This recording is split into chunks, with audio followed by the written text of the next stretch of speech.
네, 안녕하세요. 존경하는 선후배 여러분. 작년 같았으면 저희가 읍명대강당에서 만나서 직접 대면하며 강의를 했었겠지만 올해는 모든 것이 뉴 노멀의 시대로 넘어드는 것 같습니다. 이렇게 온라인으로 뵙게 돼서 좀 아쉬운 마음이 좀 많은데요. 내년에는 다시 또 저희가 또 일상으로 돌아가서 올해 못했던 것들 더 많이 누리면서 행복한 삶이 이어졌으면 좋겠습니다.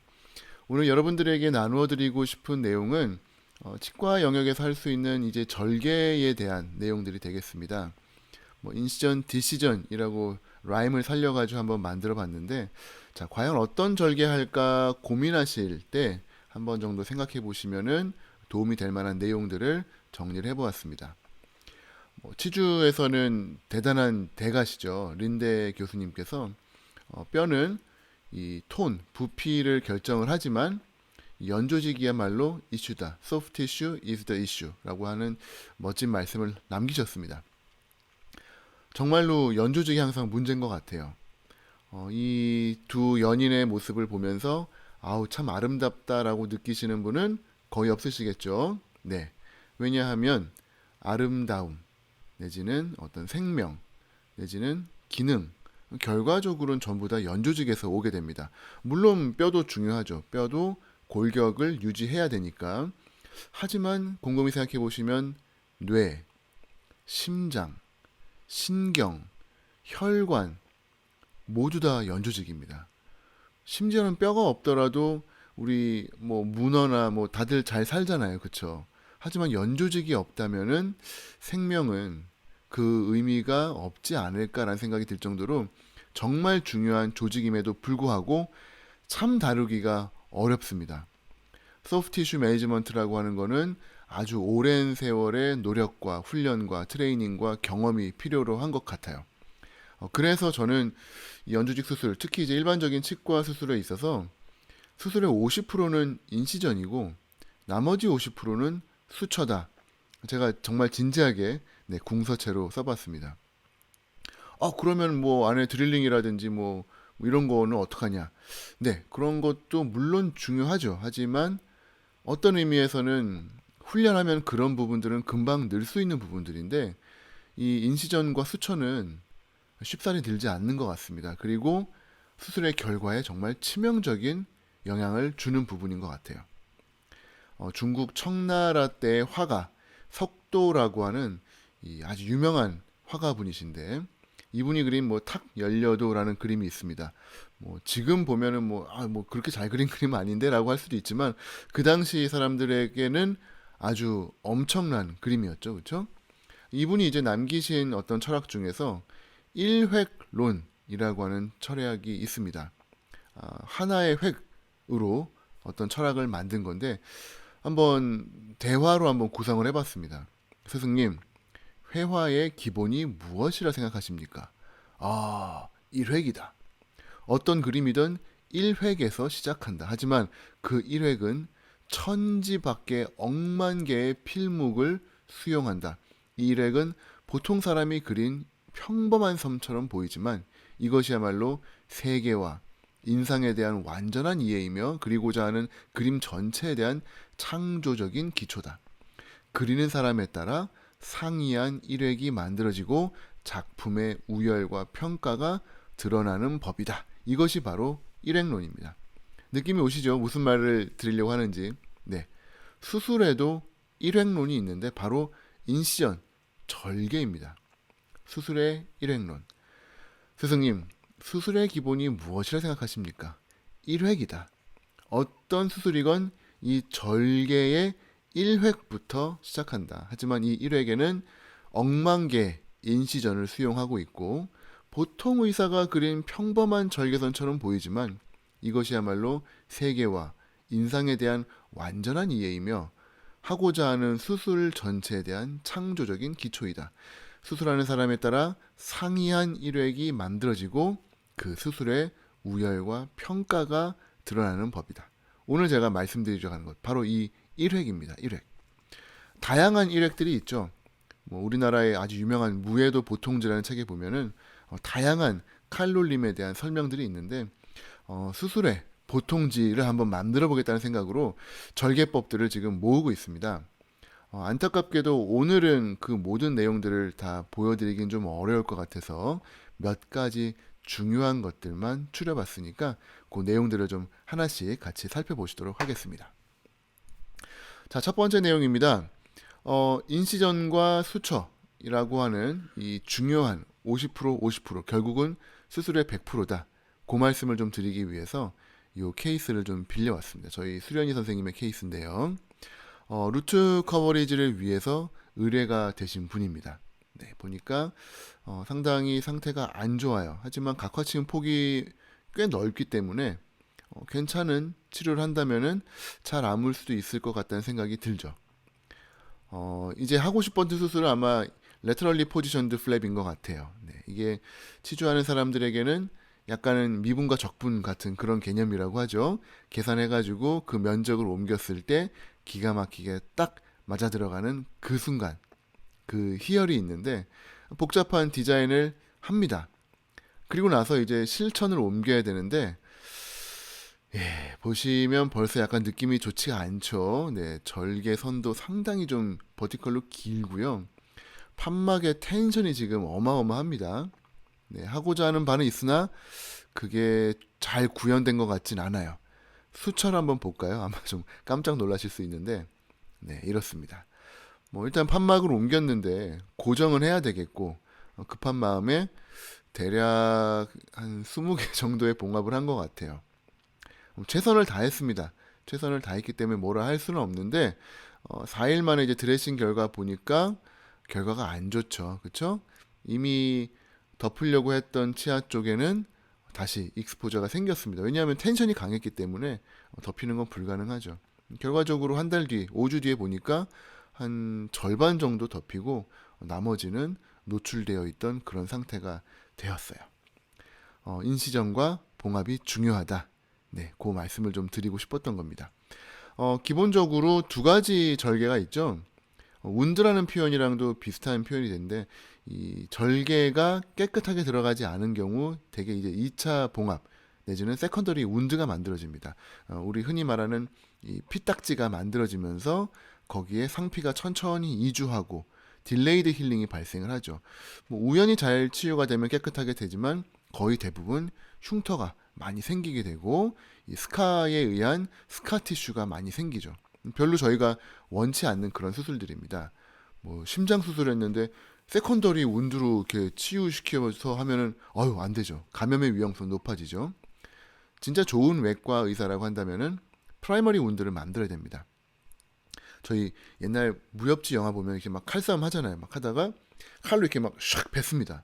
근데 막 상대방이 막 하하하 못 맞췄군 막 웃는데 갑자기 이렇게 천천히 피가 나면서 쫙 상처가 벌어지죠. 그러니까 본인이 지각도 못할 정도로 깨끗한 절개가 들어간 거예요. 제가 늘 표현하는 것처럼 세포와 세포 사이를 가르는 정말 조직의 손상은 최소화하면서 혈관과 조직의 손상은 최소화하면서 깔끔한 절개. 그었는데 블리딩이 없을 정도로 그어졌나? 라고 하는 생각이 들 정도로 인시전을 그으면 열고 수술한 다음에 다시 꼬맸을 때 우리 몸이 눈치를 못 챌 수도 있다는 거죠. 하하하 수술을 잘 못했군. 시작도 안 했는데 라고 했는데 이미 수술은 끝나 있는 거예요. 그 정도로 깔끔한 1차 절개가 있으면 1차 운드가 만들어지고 스카 포메이션 최소가 되고 좋은 치유가 될 수 있죠. 자, 이러한 절개를 하기 위해서 많은 사람들이 고민을 했습니다. 뭐 메디컬 영역에서는 이 인시전 라인, 티슈에 있는 인시전 라인을 잘 긋기 위해서 이 텐션을 최소화할 수 있는 라인을 긋기도 하고 또 우리 복강에다가 인시전을 그을 때 어떤 식으로 그을까를 고민해서 다양한 이름도 붙여가면서 절개를 했어요. 오늘 이러한 인시전에 대해서 소개를 해드릴 겁니다. 그 전에 일단 기본적인 인스트루먼트 간단하게 소개해 드려야 되죠. 대부분 아마 15번, 12번 쓰실 것 같고요. 15번 블레이드 중에서도 15C라고 해서 머리가 조금 작은 거 있습니다. 그래서 저 같은 경우는 15C 블레이드를 이제 한 80% 정도 사용을 하고 있고요. 그 다음에 한 20%의 경우에 잠깐씩 12번 블레이드를 씁니다. 옛날에는 12번 블레이드 썼었는데 최근에는 12D 블레이드를 써요. 12D 블레이드는 더블 블레이드입니다. 날이 두 개예요. 그래서 푸시, 풀 두 가지가 다 가능하기 때문에 의외로 되게 유용한 블레이드입니다. 그래서 일단 기본적으로 15 블레이드 하나, 그리고 쓰다가 필요하면은 12 블레이드 하나 더 추가하거나, 아니면은 오늘은 연주직 수술이다, 커넥티브 티슈 떼야 된다, 그러면은 아예 기본적으로 15번 블레이드, 15C 블레이드 두 개에 12D 블레이드 하나, 요 정도 까주시면은 아주 손쉽게 좋은 수술이 가능하실 것 같아요. 자, 블레이드 홀더 두 가지 종류죠. 납작한 이 뭐라 할까요? 플레이트형? 네, 요게 이제 가장 기본입니다. 저희 학부 때 실습할 때 요걸로 썼기 때문에 아마 이게 가장 손에 익으셨을 건데, 가장 초심자한테 좋습니다. 잡기도 편하고, 그 다음에 가장 큰 장점은 블레이드가 판막 안으로 들어갔어요. 그리고 나서 막 절개를 할 때 블레이드 각도가 안 보이거든요.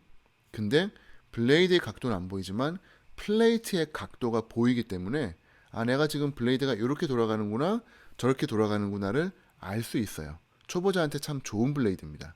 하지만 동그란 펜 타입, 이거 어렵죠. 블레이드 쑤셔 넣었어요. 판막 안으로. 이렇게 돌려주는데 안 보입니다.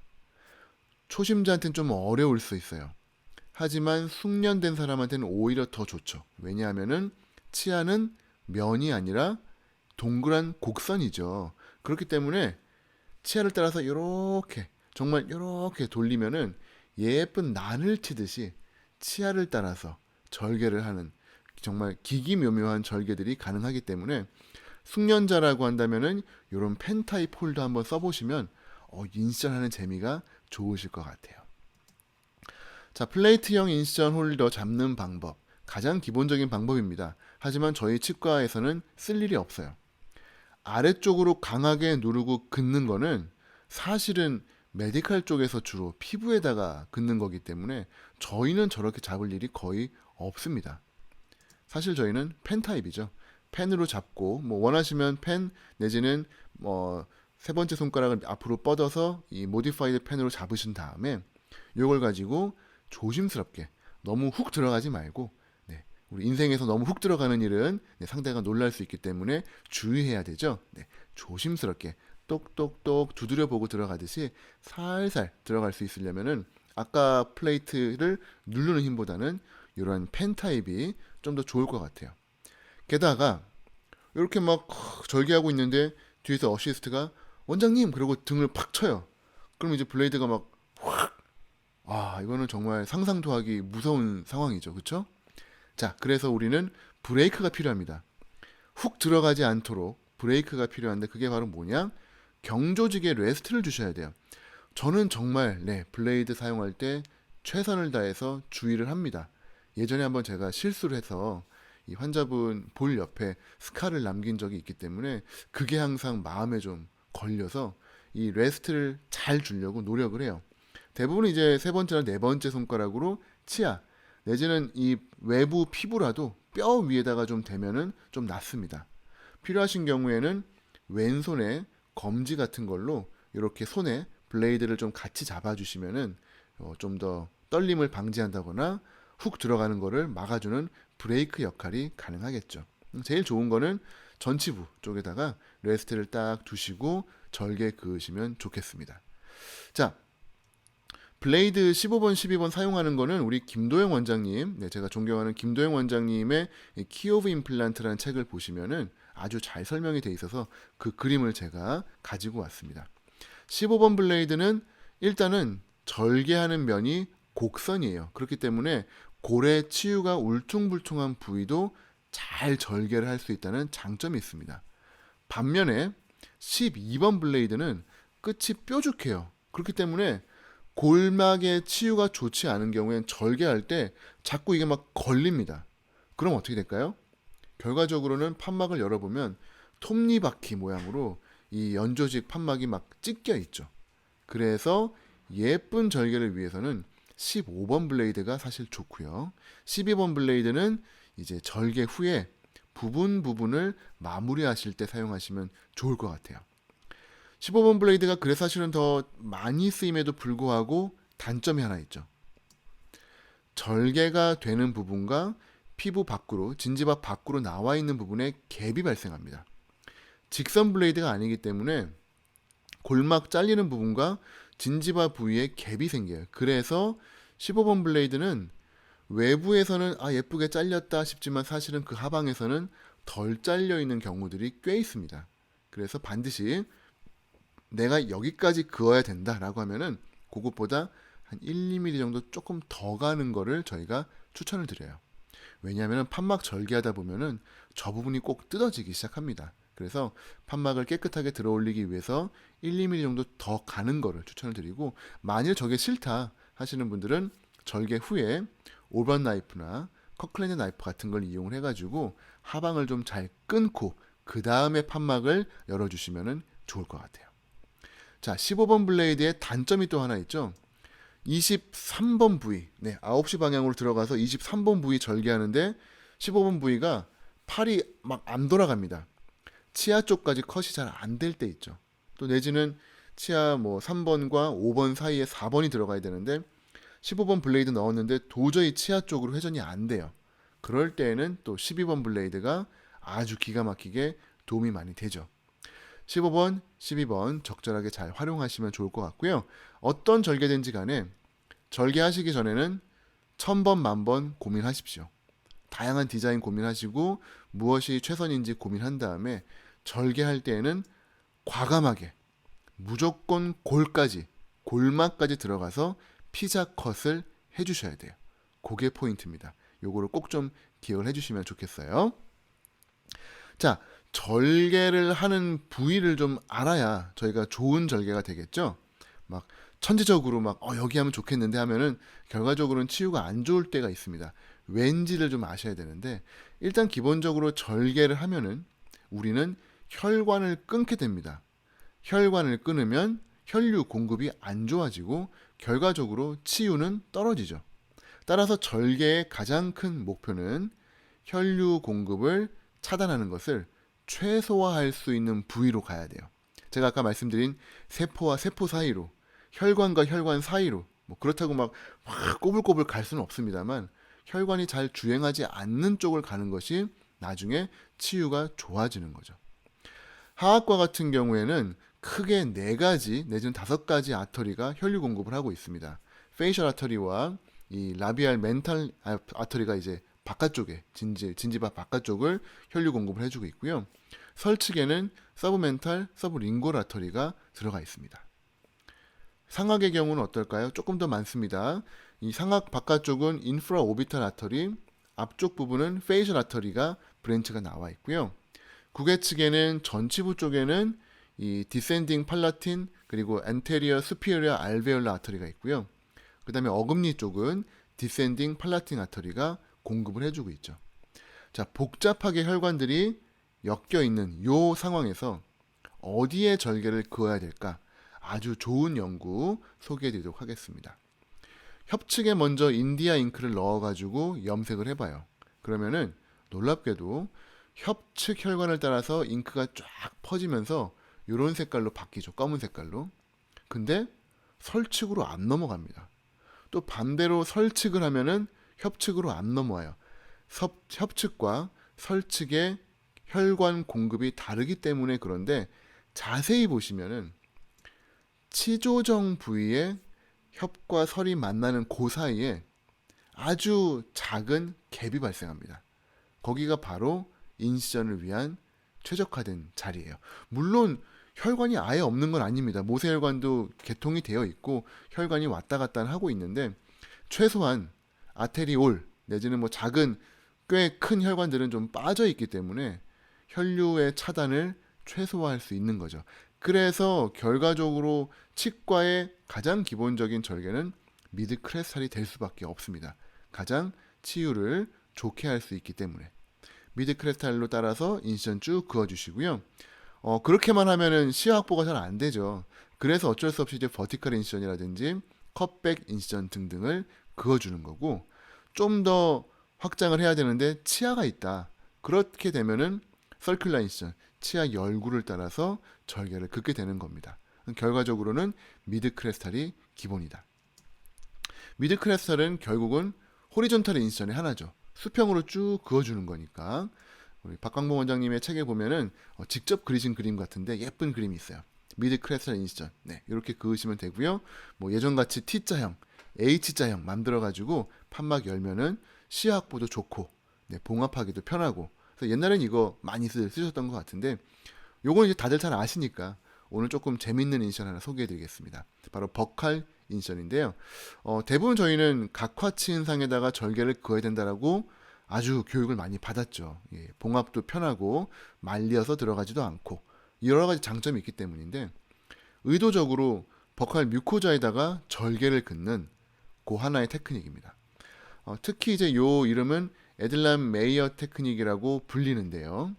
자, 이게 뭐냐 보시면은 예전에 베스티뷸러 플라스티라고 해서 베스티뷸이 얕은 분을 베스티뷸를 깊게 만드는 그러한 테크닉의 하나로 거의 한 100년쯤 전에 소개가 됐었습니다. 그러다가 한 5, 60년쯤 뒤에 에들람 메이어가 이 테크닉을 약간 모디피케이션을 해가지고 소개했고, 그게 또 계속 널리 퍼진 건 아니고 한동안 잠잠하다가 임플란트가 등장을 하고, 임플란트 GBR 후에 베스티뷸이 줄어드는 경우가 너무 많지 않습니까? 그런 과정 중에서 다시 각광을 받기 시작한 테크닉입니다. 그림 보시면은 쉬워요. 진짜 쉽습니다. 상피층을 살짝 들어 올리고요. 하방으로 컷을 넣어서 골막까지 들어간 다음에 이 덜한 인스트루먼트로 페리오 엘리베이터 같은 걸로 골막을 쭉쭉 벗깁니다. 그리고 들러 올린 상피를 다시 예쁘게 덮어주고요.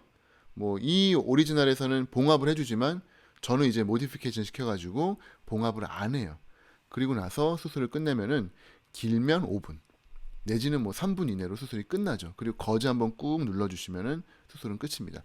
저희가 2019년도에 임플란톨로지 그 카오미 하케이지에다가 퍼블리시했던 내용이니까 한번 구글에서 검색해 보시면은 논문 그대로 보실 수가 있을 거예요. 이름을 모디파이드 에들람 메이어 테크닉으로 이름을 지어봤습니다. 블레이드 15분 블레이드로 상피층에 아주 얇게 점막입니다. 각화층이 아니라 점막이에요. 점막에다가 요 디귿자 내지는 U자 모양으로 이렇게 인시전을 한 0.5에서 1mm층으로 선 긋듯이 그어줍니다. 그러면 피가 나오죠. 그 다음에 핀셋을 잡고 판막 아래를 조심스럽게 티닝을 하는 거예요. 그래서 들어 올릴 수 있게 쭉쭉쭉쭉 들어가다가 골까지 가죠. 그러면은 그 골 하방에다가 수평으로 인시전을 강하게 그어주시고요. 페리오 엘리베이터로 그 부분을 뜯어내는 겁니다. 우리 냄비에서 누룽지 긁듯이 빡빡 빡빡 빡빡.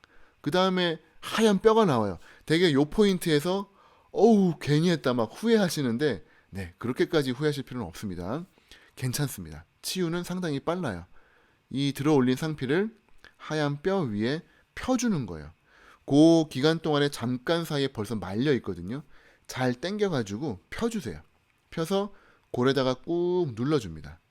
그러면 들려 올라간 골막은 네, 그냥 봉합 안 하고 두시면 돼요. 다행히도 상피 위에 뭐가 붙지를 못하죠. 붙으려고 붙었다가 결국은 흘러내리면서 저 상피의 최하방에 작은 스카를 만들면서 베스티뷸이 깊어지고요. 저렇게 내려간 부분이 각화친이 되느냐? 그렇지는 않아요. 오리진 자체는 제 생각엔 점막 그대로인 것 같은데, 다행히도 비부착이었다가 가동성이었다가 이게 골에 바로 붙으면서 부착치은으로 바뀌는 것 같습니다. 케이스 좀 보여드릴게요. 이 환자분은 보시면은 20번 때 3번, 23번은 베스티뷸이 꽤 괜찮아요. 있어요. 근데 13번 임플란트는 베스티뷸이 없습니다. 임플란트 약간 버칼로 심겨서 그런 것 같기도 한데, 아유, 이 환자분이 칫솔질이 안 돼요. 할 때마다 아파요. 음식이 자꾸 껴요. 이렇게 해서 오셨어요. 원칙대로 한다면은 APF를 하시고 저기에 FGG까지 가야 정답이죠. 네, 그게 정답인데, 제가 했던 부위도 사실 아니고 또 환자분이 고령이시고 여러 가지 어려움 때문에 상의를 드리고 간단한 방법이 있는데 요걸로 한번 시도해 보시고 괜찮으시면 쓰시고 좀 어려움이 있으시면은 그때는 입천장에서 잇몸 떼가지고 하는 교과서적인 치료로 가셔야 될 것 같습니다. 어떻게 하실래요? 당연히 한번 시도해 보시겠다고 하시죠. 그래서 간단한 치료 한번 해볼게요 라고 해서 진짜 간단하게 해드렸어요. 에들란 메이어 테크닉입니다. 자, 보시면은 아까 제가 뭐 디귿자 내지는 U자라고 말씀드렸죠. 그러니까 그 들어 올려야 될 뭐 자동차 본네트 뚜껑처럼, 그쵸, 들어 올려야 될 모양의 형태를 저렇게 그냥 이렇게 블레이드로 살살 그어주시면 돼요. 깊이 들어가실 이유는 전혀 없습니다. 저희가 원하는 거는 상피층만을 원하는 거기 때문에 저렇게 긋고 나면은 블리딩 포인트가 생겨요. 그럼 그거를 들고 하방으로 피닝을 합니다. 살살살살 피닝을 해가지고 이제 트렁크 엔진 본넷 뚜껑이 들려 올리는 거죠. 그리고 그 하방에다 컷을 긋고 지금 보시는 것처럼 엘리베이터로 빡빡, 네, 지금 이제 빡빡 그 안에 있는 머슬과 근육을 뜯어내요. 지금 저 부위는 상당히 연조직이 많이 밀고 와서 잘 안 보이시겠지만 뼈가 이제 하얗게 보이기 시작하는 겁니다. 네. 자, 그렇게 해서 네, 뜯어내고 나면은 이렇게 아까 들어 올렸던 뚜껑이 다시 이렇게 덮이죠. 자, 그 다음에 봉합을 원래는 하라고 되어 있는데 저는 봉합을 안 합니다. 그냥 손으로 꾹 눌러주고요. 정 불안하다 싶으면은 저 상피가 들어 올라올 것 같다 싶으시면은 코팩 정도 믹스해가지고 치아랑 저 뚜껑 부위, 그 본네트 뚜껑 부위만 살짝 보호했다가 한 2주 뒤에 내원시키시면은 이렇게 치유가 돼서 와요. 그 뼈가 노출됐던 부위인데 막 크게 괴사되는 거 아니에요? 그렇지 않습니다. 정말 빠른 속도로 상피 이주가 일어나면서 치유가 되고요. 그 다음에 한 3개월 정도 뒤에 보시면은 아까 그 3번 기억나시죠? 완전 베스티뷴이 3번 위에까지 타고 올라와 있었는데 3번과 4번을 위주로 지금 부착치은이 만들어졌습니다. 각화치은은 아닌 것 같아요. 근데 붙어 있죠. 1년이 지났습니다. 오셔가지고 제가 양해를 구하고 동영상을 찍어봤어요. 입술을 막 당겨요, 제가. 움직이지만 저 잇몸은 안 움직입니다. 그쵸? 붙어 있는 거 보이시죠? 아까는 완전히 그 3번 위에 올라타 있던 잇몸인데 베스티뷴이 아래로 내려가서 고정이 된 게 보이실 거예요. 신기합니다. 에들란 메이어 테크닉 하신 분들한테 어떠셨어요? 물어보면은 신기하게도 다들 엄지로 표현하세요. 딱 그냥 말이 필요 없죠. 좋아요. 네. 되게 간단했고 효과는 상당히 가성비로 치자면은 수술 시간에 비해 효과는 되게 좋았다라고 이야기를 하시더라고요. 비슷한 케이스를 되게 많습니다. 다른 병원에서 임플란트하고 보철이 들어갔는데 계속 따끔따끔하대요. 그러니까 식사하고 칫솔질 할 때 따끔따끔하다. 엑스레이상으로 큰 문제 없습니다. 뭘까요? 이제는 아실 거예요. 동영상 보여드리면 바로 아실 겁니다. 베스티뷴이 없죠. 각화치은도 없고. 당연히 저 점막이 임플란트까지 밀고 올라갔기 때문에 칫솔질도 어렵고 네, 여러 가지 음식도 많이 낄 겁니다. 결국은 페리임플란타이티스로 가겠죠. 원래대로 했다면은 APF 합니다. 해서 골막 남겨놓고 내려주고요. 그 부위에다가 FDG 해가지고 꼬매줬겠죠. 하지만 두 가지 옵션을 드립니다. 교과서적으로 하는 방법과 간단하게 하는 에들란 메이어. 뭘 선택하시겠어요? 간단하게 한번 해볼게요. 좋습니다. 재발 가능성도 있지만 일단 쉬우니까 해보시죠. 라고 해서 자, 아까 보여드린 대로 디귿자. 이 경우에는 본네트 뚜껑이 좀 길죠. 그쵸? 이 4, 5, 6, 7 부분이기 때문에 길게 열고 들어 올리고요. 그 하방에다가 인시전 긋고 쭉쭉 긁어내려요. 그럼 그 얇은 상피가 골면에다가 바로 착 달라붙습니다. 이 경우도 지금 하얀 뼈가 보이시는데 아우 괜히 했다 후회되실 거예요. 겁도 나고요. 걱정 안 하셔도 됩니다. 자, 저 상태에서 봉합하실 필요는 없을 것 같고요. 하셔도 돼요. 하지만 어려우면 안 하셔도 되고요. 코팩 있죠, 코팩. 코팩으로 상피가 잘 눌릴 수 있도록 이렇게 코팩만 잘 붙여주시고 자, 칫솔질 이쪽 부분 2주 동안 못하고요. 가글만, 소독만 잘 해가지고 2주 뒤에 만나요 라고 해서 2주 뒤에 코팩 붙여온 부분 쫙 뜯어보면은 이렇게 돼 있어요. 왼쪽 부분이 술 후 한 달 시점이었고요. 오른쪽 부분이 6개월 뒤 시점입니다. 보시면은 아래쪽 하방에 얇은 스카 생겨 있는 거 보이시죠? 들려 올라갔던 상피가 아래로 붙었고요. 저게 각화치은이냐? 아닌 것 같아요. 부착 치은이에요. 하지만 점막으로 이루어진 부착인 것 같아요. 그럼에도 불구하고 칫솔질 이제 어떠세요? 이분도 역시 이러시더라고요. 말을 안 해요. 귀찮다. 말하지 마라. 말 시키지 마라. 그냥 요거죠. 상당히 행복하게 잘 쓰고 계십니다. 이 경우는 자연치아였어요. 임플란트가 아니라 자연치아였는데 역시 자연치아도 비슷하죠. 베스티뷴 밀고 들어오면은 칫솔질 어렵습니다. 그래서 이분에게도 옵션 드렸죠. 어떻게 하실래요? 네, 한번 간단하게 해볼래요. 라고 해서 이러한 형태의 결과가 나왔습니다. 보시면 입술 당겨 볼 때 저 하얀 스카 위주로 잇몸이 안 움직이는 거 보이실 거예요. 이상하게 동영상보다 사진 찍으면은 3차원적인 부분이 좀 줄어드는데 어쨌건 왼쪽 부분이 술 전입니다. 점막이 완전히 이렇게 달라붙어서 움직이는 그런 상황이었고요. 이제 오른쪽이 수술 후의 모습이고요. 6개월 뒤에 보시면은 예쁜 스카라인과 함께 부착 치은으로 자세히 보시면 이 트렁크 모양이 살짝 보이실 거예요. 네, 저렇게 고정이 되어 있는 게 보이실 겁니다. 에들란 메어 테크닉 수평 절개인데요. 미드 크레스탈이 아닌 버칼 점막 쪽에 그었는데 아주 손쉽게 할 수 있는 재밌는 플랩이 될 것 같습니다. 자, 두 번째는 이제 치아가 미드 크레스탈로 쭉 가다가 치아를 만났어요. 그러면 이제 서큘러 인션을 들어가야 되죠. 그래서 이제 뭐 임플란트 싱글 임플란트 심으실 때 미드 크레스탈 그으시고 이렇게 서커스를 포함해서 서큘러 인션을 그으면 엔벌롭 플랩, 그러니까 봉투 모양의 플랩이 만들어지고 심고 뭐 GBR도 하시고 마무리가 되는데 치주를 하는 입장에서는 이 치아 쪽에 이 잇몸이 들렸다 내려갔다 하는 거는 자꾸 리세션의 가능성도 좀 있기 때문에 잘 안 건드리는 편입니다. 뭐 그렇다고 해서 저게 막 쭉쭉 녹아 내려가느냐 그런 건 아님에도 불구하고 이 치주하는 사람의 어떤 그냥 근성인가 보다 그렇게 봐주시면 좋을 것 같아요. 그래서 저희들은 이제 저희 뭘 하느냐 파라 마지널 인션을 많이 합니다. 파라는 평행이죠. 그러니까 치은, 변연, 마지널 진지바에 평행하게 치아의 외형을 따라서 평행하게 긋고 살짝 링구얼라이즈 인시전 가고 다시 치아의 외형을 따라서 그으면은 저렇게 뚜껑처럼 착 열려요. 그러면 뼈 보이니까 임플란트 심고, 그러니까 이 경우에는 GBR을 할 가능성이 정말 없었다라고 생각되는 그런 경우인 거죠. 심고 꼬매주면 수술 끝입니다. 거의 뭐 플랩리스만큼 간단하고 수술 부위가 작아진다는 장점이 있는데 문제가 하나 있어요. 심은 다음에 저 버칼 쪽으로 간 판막을 꼬매기가 어렵습니다. 그래서 어떤 선생님은 저걸 잘라버리시기도 하는데 저희 치주과 입장에서는 저 링구얼 쪽과 치주정 쪽에서 온 저 소중하고 예쁜 각화치은을 버리는 건 너무 아깝죠.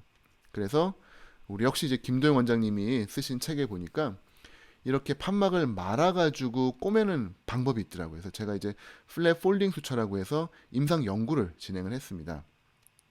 판막을 말릴 수 있도록 꼬아주고 그 다음에 구개 측에서 한번 돌아가지고 나오면은 판막이 아래로 눌리는 힘이 발생을 해요. 도해를 한번 보시면은 버티칼로 한번 가고 호리전털로 한번 와서 다시 버티칼로. 그러니까 협에서 설로 바로 가는 게 아니라 협측 한번 수직으로 뜨고 설측을 수평으로 한번 떠주고 다시 협측을 수평으로 수직으로 네, 그런 느낌으로 보시면 될 것 같아요. 임상 사진에 번호를 한번 붙여보겠습니다. 1번, 2번 관통하시고요. 그 다음에 니들을 안쪽으로 이제 쑥 넣어줘요. 그래서 나옵니다. 그리고 수평으로 한 바퀴 돌아서 다시 밖으로 나오시고요. 판막을 뚫고 뿅 나오면은 네 이렇게 해서 마무리가 되죠. 봉합해 주시면 끝이에요. 이 판막이 힐링 어버트먼트를 타고 올라갈 것 같지만 못 올라갑니다. 왜냐하면 요 11자 수처가 아래로 눌러주는 힘을 발생을 해요. 그러면 판막은 결국 이렇게 접히다시피 하죠. 아, 그럼 저거를 아예 롤로 마는 거냐, 상피가 안으로 막 들어가는 거 아니냐, 그 정도까지 말리지는 않습니다. 그래서 저거는 롤 테크닉이랑은 좀 다른 거고요. 그냥 이 힐링 어버트먼트 하방으로 상피가 좀 안으로 잘 들어갈 수 있게, 그래서 연조직이 좀 두꺼워질 수 있는 효과를 보겠다는 거죠. 보면은 수직 절개가 있는 부분이 치유가 좀 안 좋을 것 같은데, 별로일 것 같은데 의심을 많이 하시는데, 워낙 저 플랫 폴딩 수처가 판막 고정 효과가 뛰어나서 그런지 치유가 끝내줍니다. 그러니까 2주 뒤에 와보면은 버티컬 인시전 라인이 거의 안 보일 정도로 진짜 깔끔하게 치유가 일어나요. 거의 이 봉합을 하면은 그렇습니다. 이 경우에도 임플란트 심어야 되는 그런 간단한 케이스예요. 뭐 세컨 서저리 때도 쓰실 수가 있겠어요. 파라 마지날로 임플란트를 돌아서 파필라 건드리지 않고 뚜껑 열어주고요. 힐링 달고 꼬맵니다. 들어올 때 어떻게 해요? 버컬 쪽에서 한번 뜨시고 설칙으로 깊이 들어가서 나오고 다시 버컬 쪽 한번 떠주시면은 판막이 아래로 눌리면서 말리죠. 저는 커넥티브 티슈 그래프트를 안 했음에도 불구하고 협측 판막이 두꺼워져 있는 게 보이실 거예요. 굳이 GBR 하지 않고 굳이 CT 그래프트 하지 않고 기존의 판막을 잘 활용할 수 있는 그런 노하우겠죠.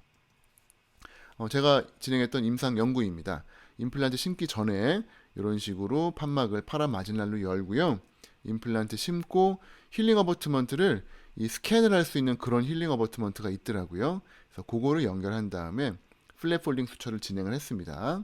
자, 요 힐링 어버트먼트는 이 피크 소재이기 때문에 엑스레이에서 이렇게 보여요. 거의 투명하게 보이죠?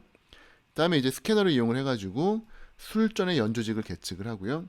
술 후에 연조직을 스캔을 합니다. 그러면 두 개를 겹치면 얼마만큼의 연조직이 증강이 됐는지가 이 주변에 있는 치아를 기준으로 잘 보여지겠죠. 그래서 그거를 증강량을 비교하는 연구를 진행을 했습니다.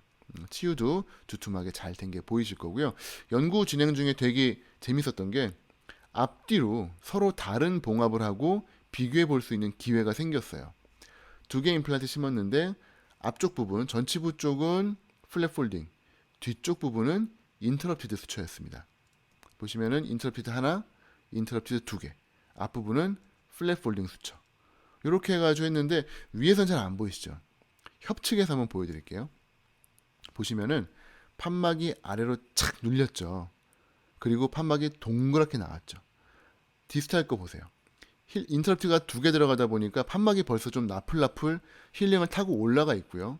게다가 지혈도 좀 다르죠. 앞에 거는 벌써 컨트롤이 됐는데 뒤에는 피가 계속 우징이 나오고 있습니다. 무언가 꽉 눌러주는 그 힘이 지혈 효과도 도움을 주는 것 같아요. 이게 바로 플랫 폴딩 수처라는 건데 아마 임상에서 사용해 보시면 아주 유용하게 쓰실 수 있는 그러한 방법이 될 것 같습니다. 자, 그 외에도 뭐 더 많은 방법들이 있는데 이제 마지막으로 시간 관계상 실전 이제 어떤 식으로 할 건가에 대해서 APF의 적용 방법만 좀 보고 오늘 강의를 마치도록 하겠습니다. 자, 환자분이 이제 임플란트를 하시고 난 다음에 뮤코자의 불편감으로 이 FGG를 주소로 내원을 하셨어요. 의뢰가 되셨죠.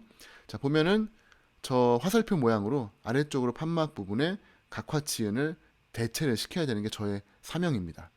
자, APF로 이제 어떻게 할 것인가? 뭐 여러 가지 방법이 있습니다만 크게 세 가지예요. 판막을 트라페조이달, 이 사다리꼴 모양으로 만들어서 저 두 개의 버티컬 인션을 이용해서 아래로 내리는 거죠. 가장 극대화시킬 수 있는 방법인데 봉합을 해야 될 부분이 많아집니다. 버티컬 라인이 두 개가 되기 때문에. 그래서 저거를 약간 편법으로 편하게 하는 게 트라이앵귤라예요. 저렇게 세모 모양으로 삼각형 모양으로 만들어서 앞쪽 부분만 쭉 내려주더라도 뒤에 쪽 부분은 조금 적게 내려오겠지만 그래도 이렇게 돼 있던 걸 이렇게 내리면은 얘가 많이 내려올수록 얘도 조금은 내려오는 효과가 커지겠죠. 그래서 그러한 방법을 하는 방법이 있고요. 아우 나는 버티컬 싫다. 호리존탈을 그으시면 돼요. 호리존탈을 조금 그으면 의미가 없습니다. 호리존탈을 좀 길게 그으시면은 우리 어린이들 갖고 노는 활 장난감이랑 비슷합니다. 이 활이 길이가 길수록 많이 당겨지죠. 즉 메지알 디스탈로 길게 그어주시면은 그 가운데 부분이 상당히 많이 아래쪽으로 끌려 내려옵니다. 그렇게 해서 극대화, 아래쪽으로 극대화 시켜주시면은 저 아랫부분에 한 포인트만 봉합해 주시면은 APF는 끝이에요, 사실은. 그리고 저 부분에다가 FGG로 꿰매주시면은 수술은 간단하죠. 뭐 물론 이제 최근에 제가 소개드릴 수 있는 재미있는 방법이 하나가 있는데 APF 플랩 서저리라고 하는 대한나래출판사 제가 감역을 했던 그런 책인데요. 상당히 좋은 책이라서 많이 추천을 드리고 있습니다. 이 책에 보시면은 APF 원래대로 하는 방법이 소개가 돼 있는데 아마 이게 좀 너무 야만적이지 않나라는 생각이 좀 드실 수 있습니다만 APF를 하고 나서 봉합해 주는 게 좀 어렵잖아요. 그래서 가능한 경우에는 아예 그거를 시저로 잘라버리는 경우도 있습니다. 자, 이 부분 보시면은 각화층이 없어요. 네, 점막으로 치유가 되어 있습니다. 조심스럽게 피닝을 해가지고 파셜로 만들고요. 그 다음에 버칼 판막을 들어 올립니다. 자, 그러면은 아래쪽에 이제 각화층이 점막 골막이 보이죠. 그 다음에 지금 전의 사진 한번 보세요. 바깥쪽에 들려 올라간 저 판막을 짠 없어졌어요. 시저로 잘라버린 겁니다. 물론 막 자르시면 안 될 것 같아요. 여기 멘탈 러브 있는 데에는 막 자르시면 안 될 것 같은데 그 외의 부위들은 괜찮다면은 조금씩 한번 연습을 해보시면은 의외로 수술이 간단해집니다. 저기 이미 다 잘라버렸기 때문에 그냥 오픈 운드가 돼 있는 거예요. 다시 덮일 판막이 없습니다. 구개 측에서 FGG 모양으로 뜯은 다음에 저기 노출된 부분에 꼬맸죠. 저기 열려있는 부분이 없기 때문에 그냥 FGG만 봉합하시면 돼요. 처음엔 저도 이제 저런 걸 보고 과연 할 수 있을까 했는데 조금씩 잘라내다 보니까 용기가 생기더라고요. 그래서 이런 식으로 APF 할 때 잘라내가지고 사용하시면은 의외로 괜찮은 결과들이 생기곤 합니다. 뭐 오늘 더 많은 말씀을 좀 드리면 좋겠지만 어쨌건 이 말씀드린 내용들을 좀 합하면은 이러한 결과가 나올 수 있을 것 같아요. 환자분이 크라운을 하시고 난 다음에 잇몸이 계속 아프시대요. 이제는 느낌이 오실 거예요. 베스티뷴이 없고요. 그 다음에 각화친이 없죠. 이 경우에는 APF와 FGG 하는 게 맞습니다. 근데 에들란 메이어 테크닉 가능할 것 같아요. 하지만 이제는 저희가 여러 가지 인식을 좀 배웠기 때문에 간단하게 APF와 FGG 하는 거 보도록 하겠습니다. 자, 보시면은 트라이앵귤러 플랩이에요. 앞뒤로 일단 길고요. 메디알 쪽에 살짝 컷을 내가지고 아래로 좀 끌어내릴 수 있도록 삼각형을 만들어 주었습니다. 그리고 아래쪽을 내리고 이 경우에는 자르지는 않았고요. 하방에다가 한 3개 정도 봉합으로 꼬매 주었어요. 그 다음에 저거를 템플릿으로 이용을 해가지고 구개 측에서 FGG를 체득을 하죠. 저 부분은 두껍게 요즘은 가지 않습니다. 옛날에 막 2mm 막 이렇게 떴는데 이제는 거의 1에서 1.5mm 얇은 FGG를 체득을 해요. 그렇기 때문에 통증도 별로 심하지 않고 출혈도 심하지 않습니다. 물론 그대로 둘 수는 없기 때문에 봉합을 해주었었지만 요즘엔 저렇게 붙이는 형태의 드레싱 재료들이 나오고 있기 때문에 저거 잘 붙여주시면은 거의 바로 지혈이 돼요. 그냥 저렇게 붙여드리고 끝입니다. 수술이 정말 짧아졌죠. 저거 옛날에 꼬매느라고 시간 상당히 많이 소비했었는데 저기 위에 붙여버리고 잊어버리시고요. 아래쪽에 FGG 대시고 예쁘게 봉합해 주시면 돼요. 뭐 봉합에 대해서는 오늘 주제가 아니기 때문에 자세하게 설명드리지는 않겠습니다. 이렇게 해서 2, 3일 있다가 드레싱 와보면은 예쁘게 핑크색으로 생착이 되어서 도톰하게 만들어지는 게 보이실 거고요. 그 드레싱 재료는 녹거나 떨어져 나와요. 그러면은 일주일 뒤에 보시면은 벌써 예쁘게 상피화가 시작이 된 게 보이실 겁니다. 뭐 어떠셨어요? 그러면 뭐 거의 안 아팠어요? 피 많이 안 났어요. 다들 좋아하시더라고요. 자, 한 달 뒤의 소견입니다. 두툼하게 잘 만들어졌죠. 초진 때 베스티뷴 없었고 각화치은 없었어요. 하지만 한 달째 보시면은 두툼한 각화치은으로 만들어진 게 보이실 겁니다. 물론 뭐 FGG의 한계는 있어요. 전치부에서는 잘 안 씁니다. 왜냐하면은 해보시면 이런 결과들이 종종 나와요. 지금 이게 2년 정도 팔로우업 된 케이스인데 컬러 매칭이 잘 안 됩니다. FGG는. 그래서 최근에는 이제 커넥티브 티슈 쪽으로 많이 가고 있는데 그래도 FGG가 필요한 경우들이 많죠. 나중에 기회가 되면은 또 그러한 이식 방법에 대해서는 따로 또 소개해 드릴 수 있을 것 같습니다. 어쨌건 치과에 있는 모든 인시전을 좀 다 설명드리고 싶었는데 가장 기본적인 호리존탈 인시전과 그리고 파란 마지널 인시전 그리고 서큘러 인시전 등등을 통해서만으로도 상당히 임상에서 하실 수 있는 내용들이 많아지십니다. 계속 같이 공부하고 제가 또 잘 정리해가지고 전해드리도록 하겠습니다. 오늘 늦게까지 경청해 주셔서 감사합니다.